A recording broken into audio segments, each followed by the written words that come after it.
हरिः ॐ। शुक्लाम्बरधरं देवं शशिवर्णं चतुर्भुजं प्रसन्नवदनं ध्यायेत् सर्वविघ्नोपशान्तये।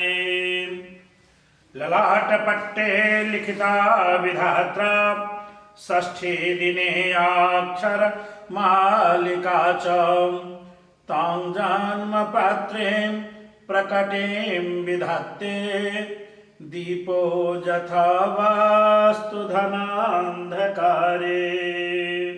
श्री गणेशाय नमः।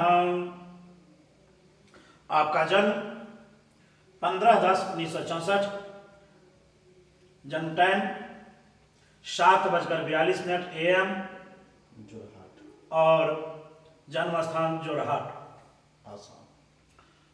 ये आसाम की कुंडली है। प्राप्त जन्म समयानुसार स्टैंडर्ड टाइम को देशांतर बेलांतर संस्कार करणोपरांत आपका लग्न वृश्चिक साबित हुआ।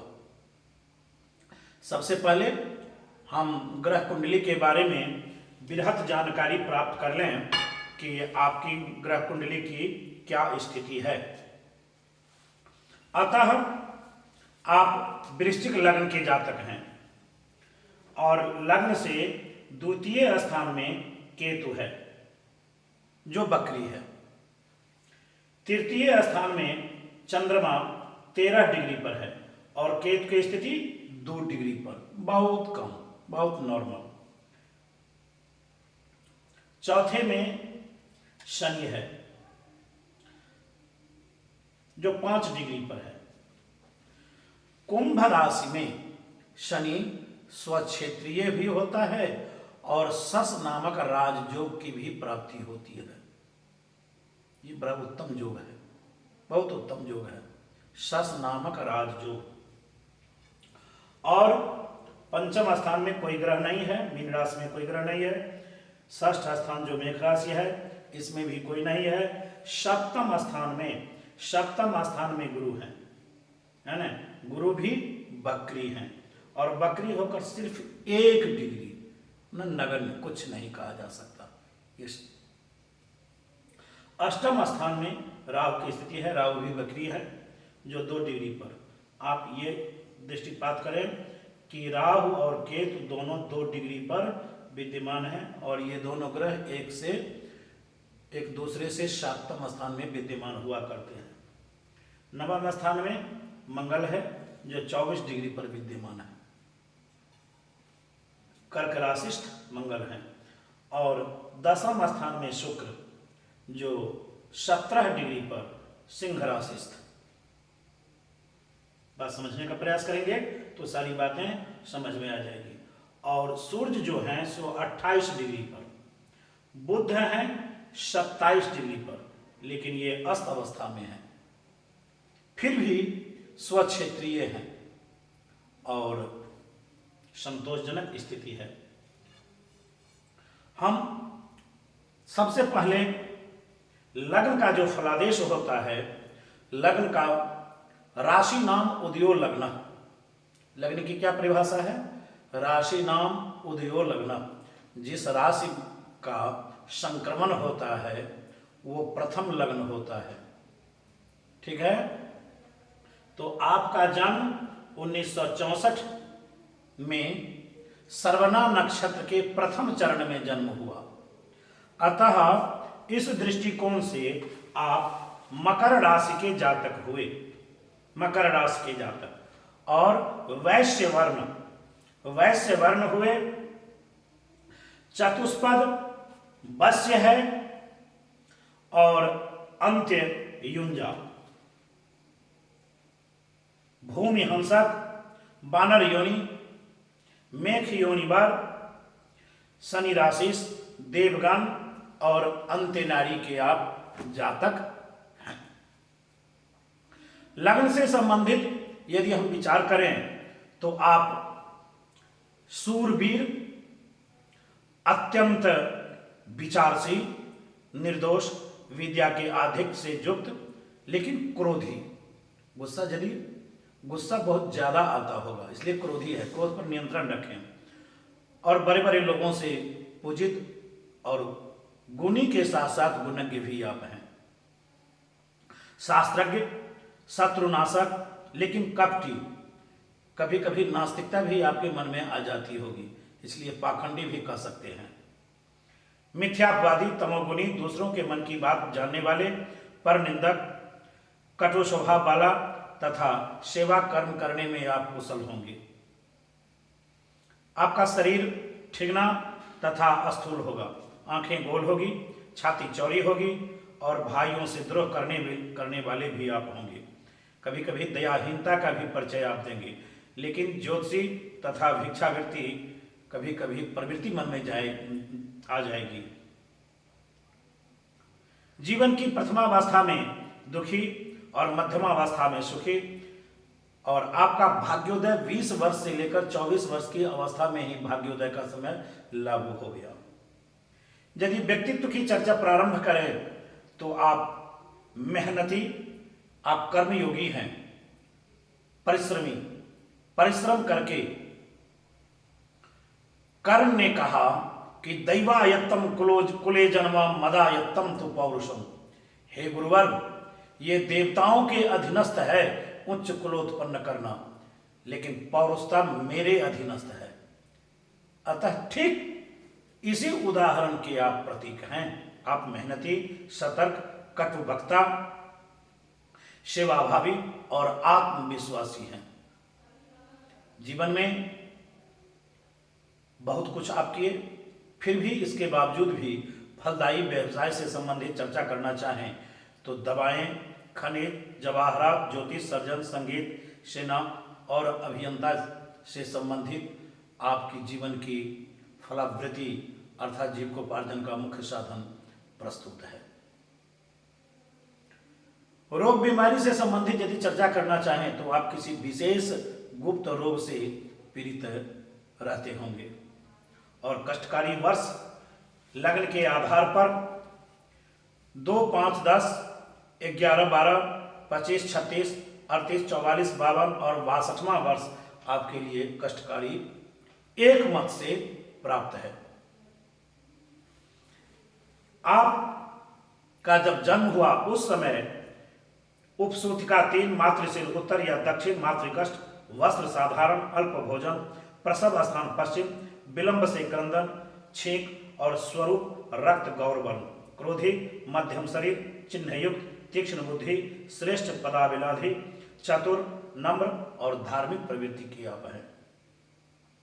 11, 28, 38, 52, 62 ये आपका कष्टद वर्ष द्वितीय मत से है। आप दीर्घायु हैं, दीर्घायु जातक आप प्रस्तुत हैं। आप सुनते होंगे और जानकारी भी मिलती होगी कि श्रीमान मेरा जन्म राशि क्या है। तो श्रवण नक्षत्र के प्रथम चरण में जन्म होने के कारण आप मकर राशि के जातक हुए और ये चंद्रमा मकर राशि में है 13 डिग्री पर।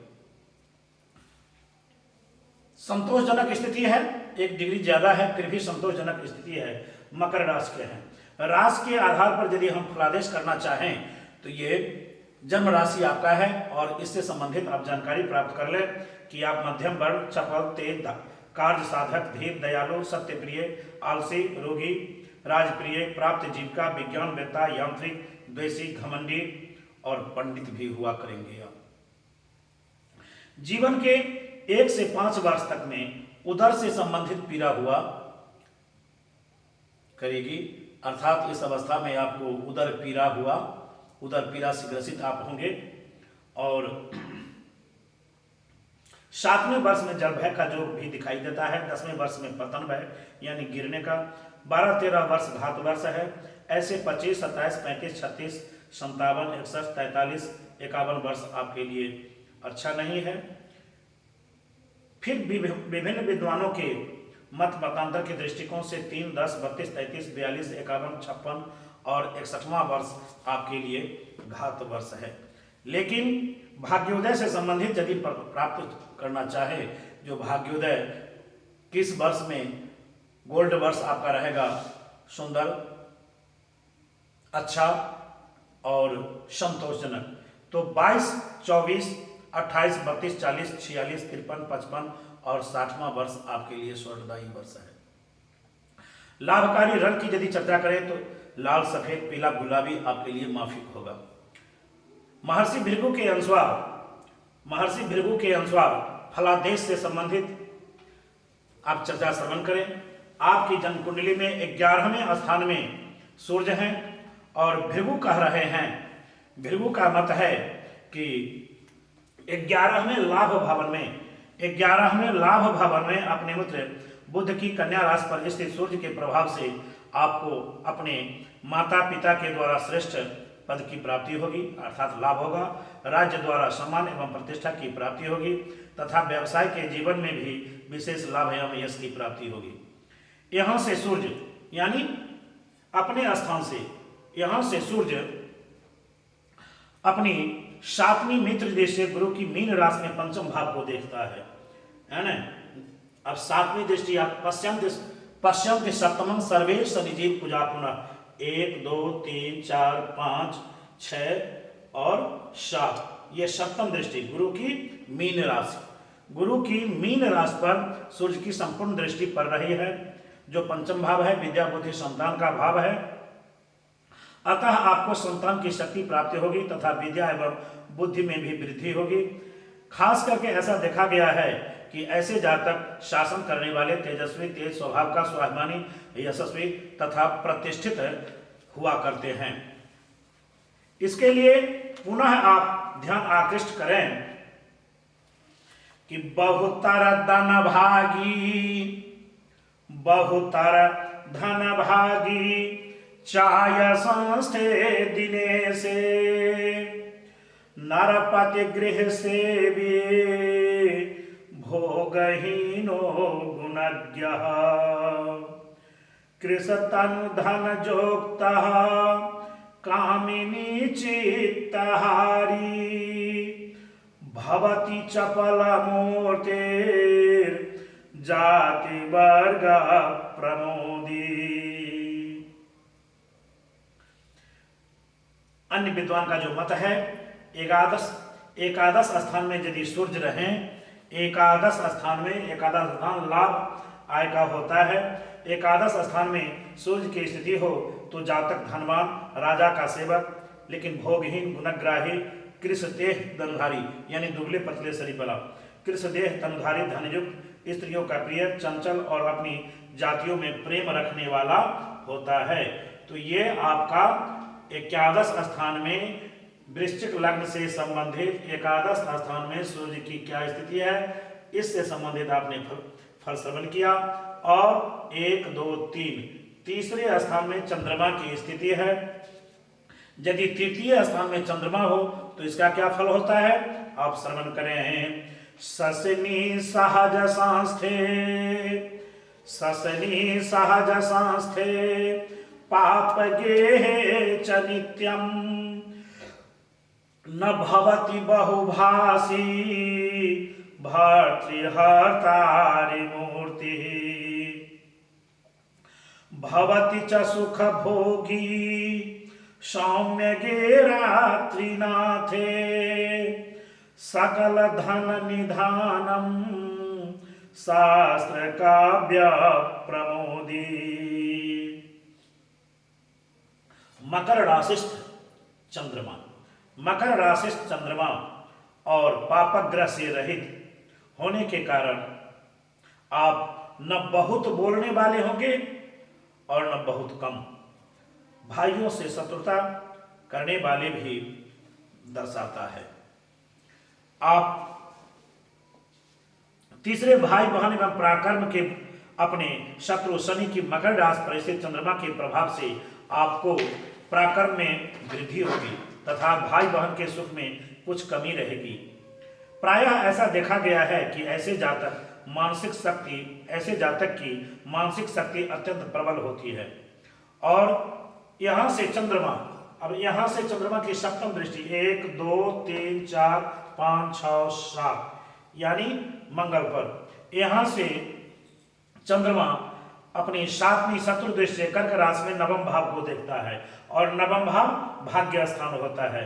नवम भाव को देखने के कारण आपके भाग्य की उन्नति होगी और धर्म का पालन भी आप करेंगे। ऐसा देखा गया है कि ऐसे जातक अपने पुरुषार्थ द्वारा यश प्राप्त करता है तथा भाग्यशाली भी समझा जाता है। अब हम चर्चा करेंगे मंगल से संबंधित। मंगल आप देखें 1 2 3 4 5 6 7 8 9 वृश्चिक लग्न से संबंधित नवम स्थान में मंगल है और मंगल का क्या फलादेश होगा आपके ऊपर, तो आप श्रवण करें। नवमे त्रिकोण भाग्य एवं धर्म के भवन में अपने मित्र चंद्रमा की कर्क राशि पर स्थित, अपने मित्र चंद्रमा की कर्क राशि पर स्थित नीच के मंगल के प्रभाव से आपको भाग्य एवं धर्म के पक्ष में कुछ कमी बनी रहेगी। साथ ही शत्रु पक्ष से भी झंझट एवं भाग्योन्नत में भी बाधा अभी तक आती ही होगी। मंगल की चौथी शत्रु दृष्टि द्वादश भाव को देखने के कारण आपका खर्चा अधिक होगा जीवन में एवं बाहरी स्थानों के संबंध से शक्ति प्राप्त होती रहेगी। सातवीं उच्च दृष्टि तृतीय भाव को देखने के कारण पराक्रम की वृद्धि होगी तथा भाई बहन का सुख भी प्राप्त होगा। आठवीं शत्रु से चतुर्थ भाव को देखने से माता के साथ कुछ वैमनस्य भाव रहेगा तथा भूमि मकान आदि के सुख में भी कमी रहेगी। कुल मिलाकर ऐसे जातक संघर्ष पूर्ण जीवन व्यतीत करने वाले हुआ करते हैं। तो अभी आप समझ चुके कि नवम भाव में मित्र क्षेत्रीय चंद्रमा रहने के बावजूद भी आपके ऊपर मिला जुला प्रभाव है। ऐसे प्रमाण भी आप समझ कर लें। नवम भवन संस्थे क्षोणी पुत्रे तिरोगी नयन कर शरीर पिंगलः सार्वदेव। अरे बहुजन परिपूर्णो भाग्यहीन कुचैलो विकृति जन सुबेशः शील विद्यानुरक्तः। नवम भावस्थ मंगल रोग उत्पन्न करता है, अर्थात शरीर से आप रोगी और कुछ न कुछ शारीरिक पीड़ा बराबर होती रहेगी। ऐसे पिंगल वर्ण आंख और हाथ और देह वाले आप बहुत परिवार वाला किंतु भाग्यहीन कुवस्त्रधारी कभी कभी पुण्यहीन और समान रूप शीलवान और विद्वानुरागी आप हुआ करेंगे। अब चर्चा आती है मंगल के बाद बुध की। तो आप में बुधादित्य योग भी लागू है, लेकिन सबसे पहले हम नवग्रहों का भाव फल श्रवण करें, चूंकि भाव फल महादशा में विशेष लागू होता है। जब इनकी महादशा अंतरदशा प्रत्यंतर दशा आती है ना, तो भाव फल जातक के ऊपर सबसे ज्यादा प्रभावित हो जाता है। अतः द्वादश स्थान में नहीं, एकादश स्थान में बुधादित्य योग है और बुध की स्थिति भी है। अतः बुध का फलादेश हम श्रवण करें। ब्रजति भूमि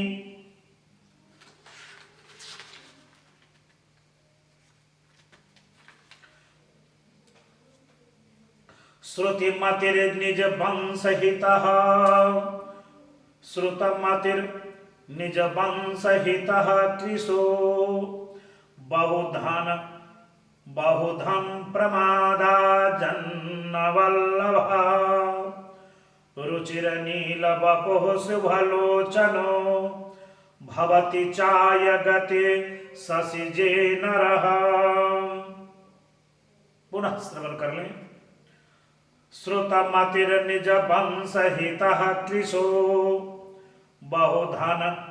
बहुधन प्रमादा जनवल्लभः रुचिर नील वपुः शुभलोचनो भवति चाय गते शशिजे नरः। एकादश स्थान में यदि बुध की स्थिति हो तो जातक शास्त्र चिंतक अर्थात काव्य शास्त्र विनोदेन कालो गच्छति धीमता व्यसनेन च मूर्खानां निद्रया कलहेन वा। अतः इस आधार पर आप शास्त्र चिंतक, हमेशा कुछ न कुछ शास्त्र चिंतन में आपका समय व्यतीत होता रहेगा और अपने कुल का आप पोषक होंगे। रक्षा सुरक्षा पालन पोषण और एक गार्जियन की जो दृष्टि होती है, अभिभावकों की जो दृष्टि होती है, उस दृष्टि में आप सचेष्ट रहा करेंगे। लेकिन दुर्बल शरीर और बहुत धन, स्त्रियों से युक्त, सुंदर श्यामवर्ण एवं सुंदर नेत्र वाले भी आप होंगे। महर्षि भृगु का कहना है, थोड़ा भृगु इससे हट करके अपनी परिभाषा व्यक्त करते हैं कि 11वें लाभ भाव में अपनी ही कन्या राशि पर स्थित उच्च के, यानी बुध उच्च हैं, उच्च बुध के प्रभाव से जातक की आमदनी बहुत ही अच्छी रहेगी, अर्थात आय के क्षेत्र में आप भाग्यशाली हैं। साथ ही आयु एवं पुरातत्व का भी विशेष लाभ होगा। अपने जीवन में उमंग एवं उत्साह से परिपूर्ण बने रहेंगे आप। लेकिन यहाँ से बुध अपनी 7वीं मित्र से गुरु की मीन राशि में पंचम भाव को देखने के कारण और बुध अष्टमेश होने के कारण आपको कुछ कठिनाइयों के साथ संतान, विद्या तथा बुद्धि के क्षेत्र में सफलता प्राप्त होगी, परंतु इसका व्यवहार कुछ रूखापन लिए रहेगा।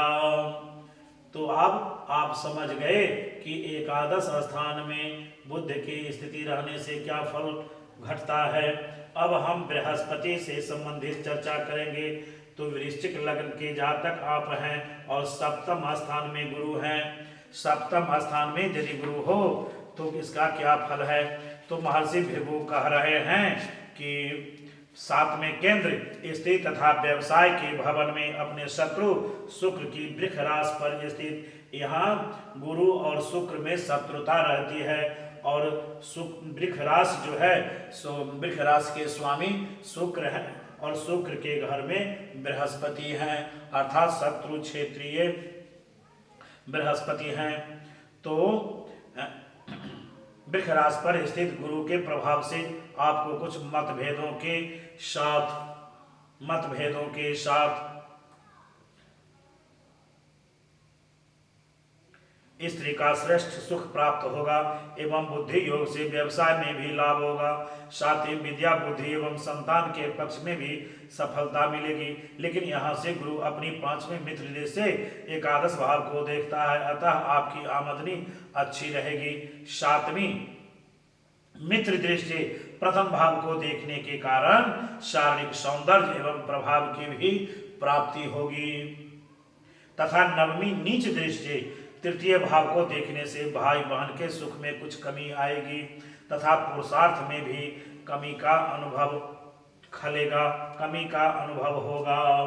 तो आप श्रवण कर चुके कि सप्तम भाव में बृहस्पति का क्या फलादेश होता है, लेकिन प्रमाण के साथ आप श्रवण करें और अपने जीवन में उतारें। जुवती मंदिर के सुरयाज के नयति भूपति तुल्य सुखं जना अमृत राशि समान वचः सुधीर भवति चारु बपो प्रिय दर्शन। सप्तम भावस्थ बृहस्पति राजा के समान सुखी, प्रिय वक्ता, बुद्धिमान, सुंदर शरीर और दर्शनीय पुरुष बनाता है, अर्थात आपका चारित्रिक लक्षण और स्वरूप दर्शनीय होगा। अब बात रही शुक्र की, तो शुक्र सिंह राशि पर 17 डिग्री के साथ मौजूद है और 10वें राज्य स्थान में विद्यमान है। तो इसका क्या फलादेश होता है।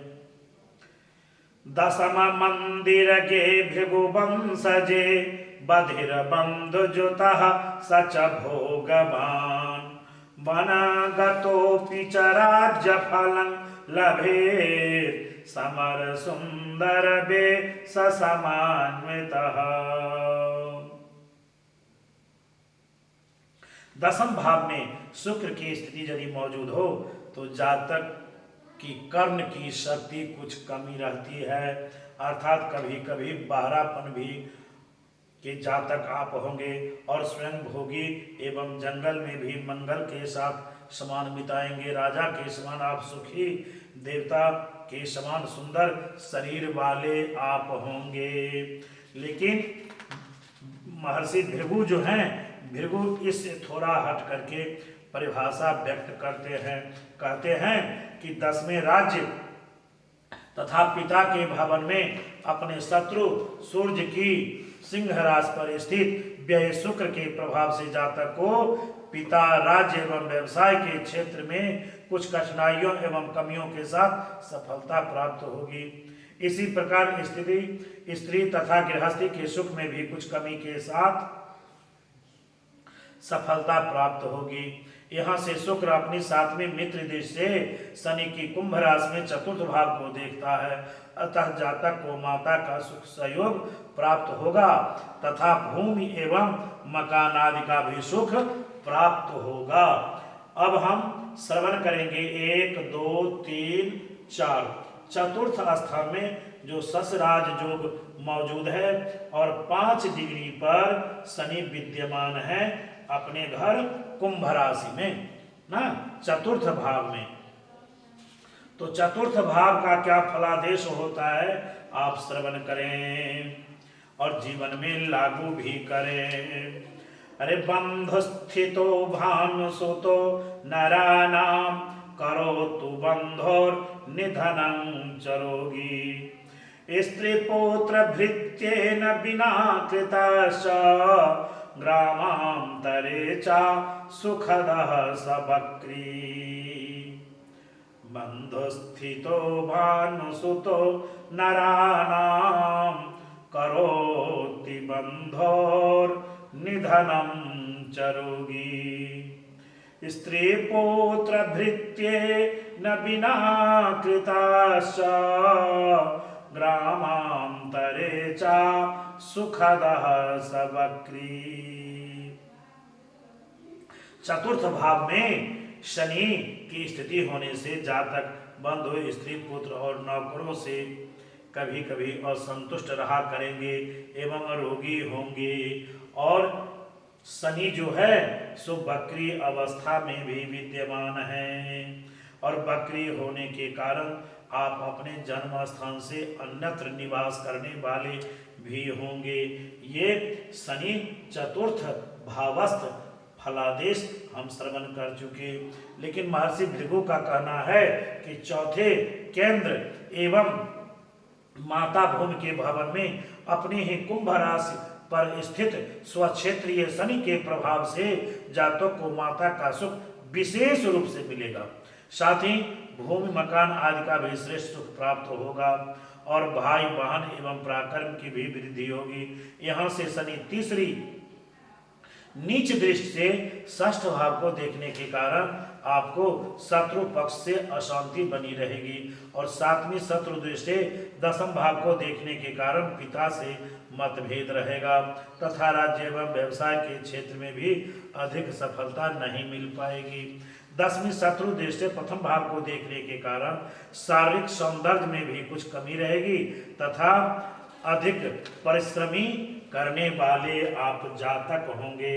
अब बात आई राहु की, है ना।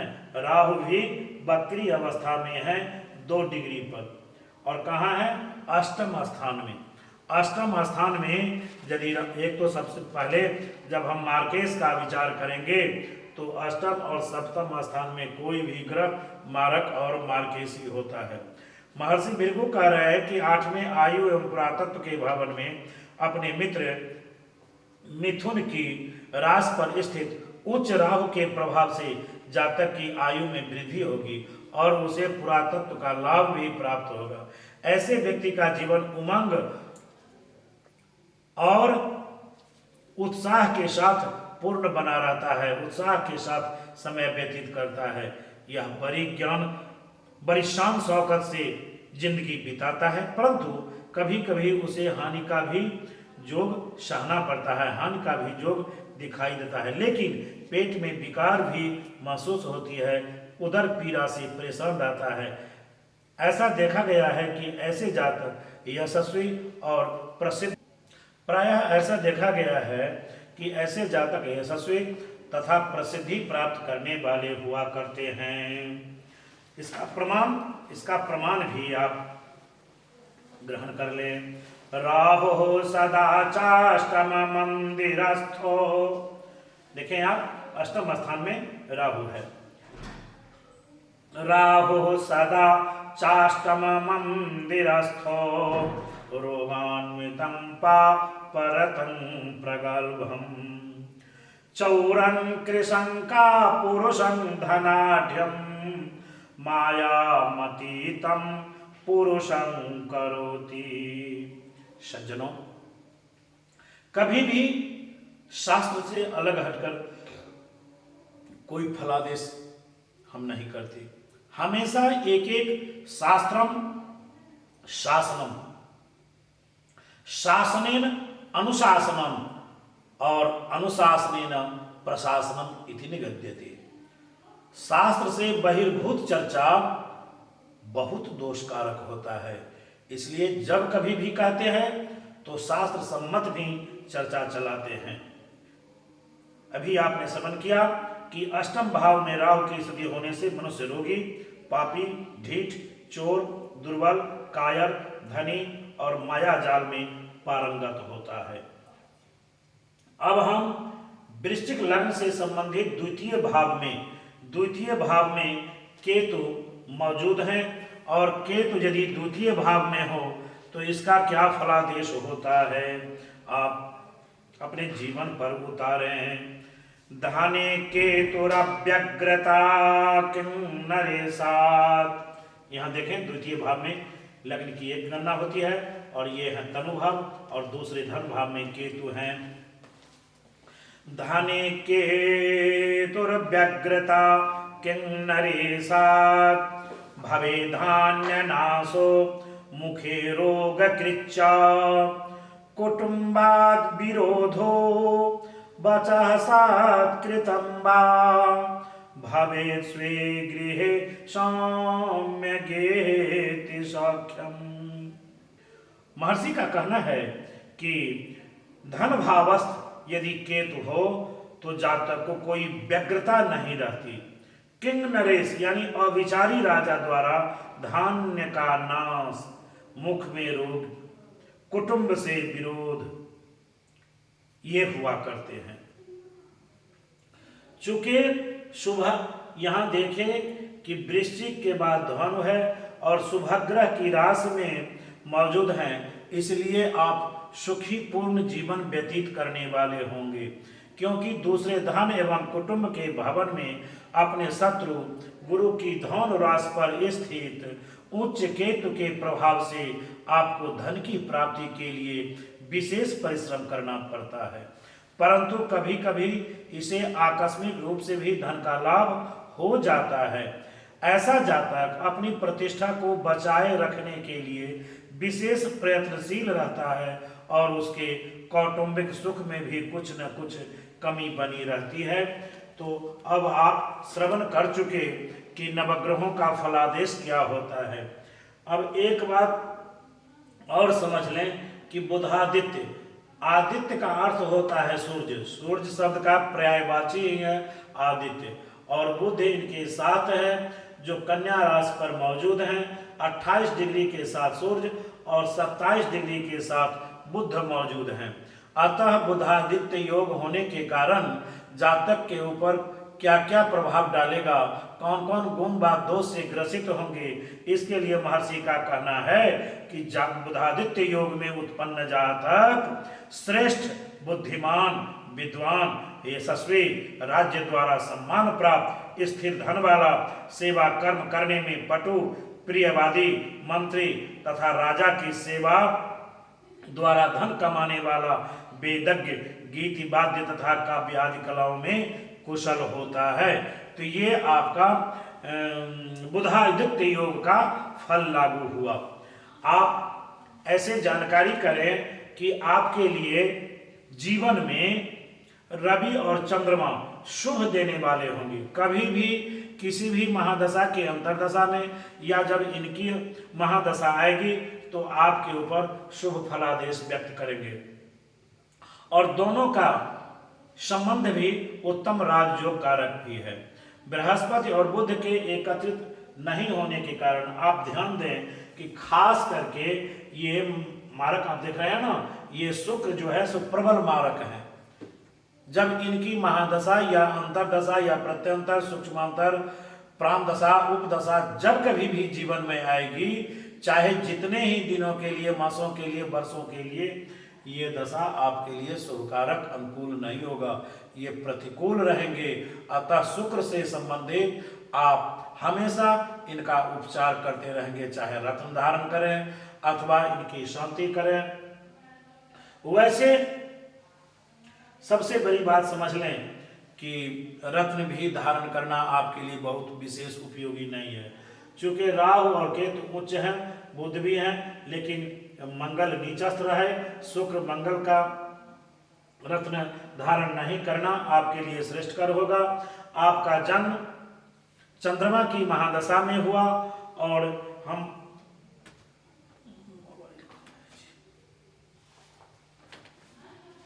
चंद्रमा की महादशा में आपका जन्म हुआ और हम फलादेश आप कर रहे हैं, ध्यान दें।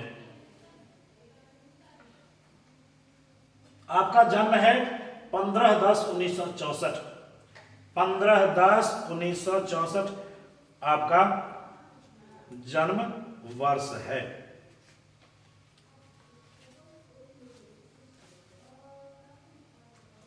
चंद्रमा की महादशा 17/1/1972 तक रही, 17/1/1972 तक, और 64 में आपका जन्म है। कुल मिलाकर के तृतीयस्थ चंद्रमा जो हम भाव फल दर्शाए, आपको भाव फल कहे हैं, महादशा अंतरदशा प्रत्यंतर दशा में विशेषकर भाव फल लागू होता है। तो मिला जुलाकर यह समय आपके लिए अनुकूल रहा। लेकिन 7 वर्षों के लिए यहाँ भाग्य स्थान में मंगल है, 7 वर्षों के लिए मंगल की महादशा आई जो 17/1/1979 तक भोग की। इस महादशा में आपको शारीरिक कुछ चोट, अग्नि, रोग, भय, धन की कुछ हानि, चोरी, व्यवसाय में हानि, दैन्य दुख आदि परिवार में हुए होंगे। लेकिन यह समय भी मिला जुलाकर व्यतीत हो गया। लेकिन इसके बाद 18 वर्षों के लिए राहु की महादशा आ गई और राहु आपके आयु स्थान में विद्यमान है, बकरी होकर। क्या होकर? बकरी होकर 18 वर्षों के लिए। और इसका समय क्या रहा है? 17/1/1997 तक। राहु की महादशा आपके लिए पूर्ण रूपेण प्रतिकूल रहा, यह अनुकूल नहीं रहा। राहु की महादशा में क्या सब होता है? सबसे पहले तो बुद्धि को दिग्भ्रमित कर देता है, मतिभ्रम की स्थिति आ जाती है, और जहां कहीं भी आप आस रखेंगे तो सर्वशून्यता दिखाई देती है, आशा निराशा में बदल जाती है। अन्य अनेक प्रकार के आपत्ति विपत्ति की भी प्राप्ति हो जाती है, कष्ट, रोग, धन हानि, और इसी अवधि में प्रिय वियोग, निकटतम रिश्तेदारों में किसी का मौत होना, निधन होना भी परिलक्षित होता है, जो हुआ होगा। साथ ही आपको भी मृत्यु तुल्य कष्ट और धन की भी बर्बादी दिखाई दे रहा है। कहां तक कहूं? अन्य प्रकार के कष्टों के समुद्र में आप डूब रहे होंगे, दुखों का पहाड़ टूट पड़ा होगा। लेकिन जिन किन प्रकार यह समय भी व्यतीत हो गया और 17/1/1997 के बाद 17/1/2013 तक अर्थात 16 वर्षों के लिए गुरु की महादशा आ गई। और गुरु कहाँ है? शत्रु क्षेत्रीय हैं, शुक्र के घर में हैं, वृक्ष राशि। गुरु की महादशा तो जातक के लिए संपूर्ण मनोरथ को भरने वाला होता है। कुछ भी कहेंगे तो बहुत कम होगा, लेकिन आपके घर, आपकी कुंडली में बकरी होकर गुरु शत्रु क्षेत्रीय हैं, वरना इस महादशा में तो बड़े बड़े लोगों से जस और प्रतिष्ठा की प्राप्ति होती है, मित्र एवं लक्षणों का लाभ, शत्रुओं पर विजय, आरोग्य, शारीरिक बल तथा अन्य अनेक प्रकार के सुखों का लाभ, साथ ही जातक के सभी मनोरथ पूर्ण हुआ करते हैं। कुछ बिंदुओं को छोड़कर यह महादशा राहु की अपेक्षा अनुकूल रही, लेकिन बड़े दुख के साथ कहना पड़ता है कि अभी जो वर्तमान समय है यानी 17/1/2013 के बाद 19 वर्षों के लिए शनि की महादशा आ पहुंची। और शनि कहाँ है? चौथे स्थान में माता शुक्र बंधु बांधव के घर में विद्यमान है, स्वक्षेत्रीय होकर। इनकी अवधि 17/1/2032 तक है, 17/1/2032 तक। और द्वितीयेश गुरु हैं और सप्तमेश शुक्र हैं। द्वितीयेश और सप्तमेश और शनि कहाँ है? चौथे स्थान में। और शुक्र जो है सो द्वितीयेश हैं पिता राज्य के भवन में, अतः पूर्ण मारक और मार्केशी भी हैं। और शनि जो है सो वक्री अवस्था में है, अर्थात इस समय आपको मिथ्या अपवाद, बिना मतलब का दोषारोपण, कलंकित होना पड़ेगा। जहां कुछ आप नहीं भी किए होंगे, आपका उसमें हाथ नहीं होगा, फिर भी हमें शंका रहेगी कि आप अमुक काम किए ही हैं। दोषारोपित होना, दोषारोपण, कलंकित होना, मिथ्या अपवाद। चूंकि लंबी अवधि है, इसलिए बंधन, आश्रय का नाश, केस मुकदमा का भी जो धनहानि, पारिवारिक व्यवस्था में उथल पुथल, अशांति, एक दूसरे से चिड़चिड़ापन की स्थिति और सर्वत्र असफलताओं का सामना करना पड़ेगा। शनि की महादशा अनुकूल नहीं है। अभी आप ध्यान दें कि शनि की महादशा में शनि की अंतर्दशा 20/1/2016 तक रही। 20/1/2016 तक शनि की महादशा में शनि की अंतर्दशा रही। और इसका फलादेश भी आप भावफल श्रवण कर ही चुके हैं, जो भावफल में हम क्या कहें। उसके बाद शनि की महादशा में बुध की अंतर्दशा आ पहुंची 2 वर्ष 8 महीना 9 दिन के लिए, जो 29/9/2018 तक भोग की। और यह समय मिला जुला कर अनुकूल रहा। लेकिन शनि की महादशा में केतु की अंतर्दशा 1 वर्ष 1 महीना 9 दिन के लिए आ पहुंची, जो 7/11/2019 तक भोग की। यह समय अनुकूल नहीं रहा। उसके बाद शनि की महादशा में शुक्र की अंतर्दशा 7/1/2023 तक भोग्य अवधि है। अभी शनि की महादशा में शुक्र की अंतर्दशा और शुक्र मारक भी है और मार्केश कालीन भी है, अतः आपके ऊपर अभी की जो दशा चल रही है यह अनुकूल नहीं है। आप ध्यान दें कि शनि की महादशा में शुक्र की अंतर्दशा,